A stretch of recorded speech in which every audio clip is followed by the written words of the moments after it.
we've had of just selling new solar systems going door to door.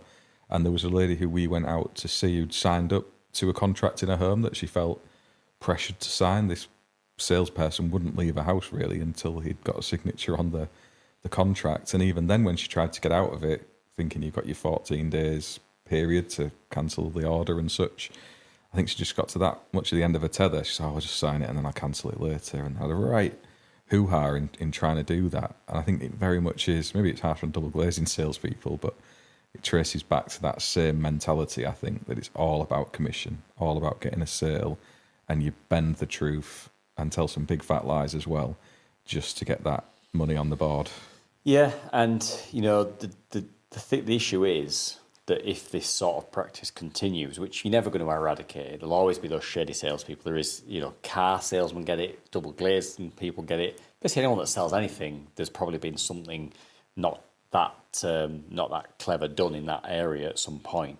But it's the legacy of that industry, isn't it? Like when people now are looking at double glazing, we got a price on my house for new double glazing because the windows are absolutely knackered, and in my back of my mind, I'm thinking I'm going to get taken here for a lot of money for poor standards. And that's because, we've just reinforced it there. You do have this perception of that industry being renowned for mis-selling.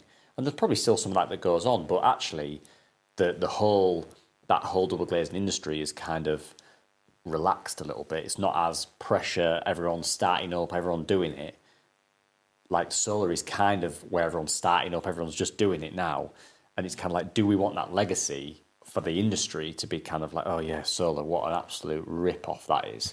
Or do we want to try and kind of educate people? It's mainly customers, because you're always going to get the shady installers. I don't think installers are mis-selling this, or salespeople are mis-selling this through lack of knowing necessarily how the systems work and things. There will be a little bit of that.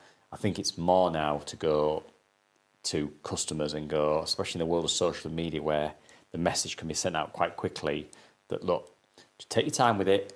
Don't get pressured into selling anything. MCS have some very strict rules on how these things can be sold and what paperwork you need and cooling off periods and everything like that.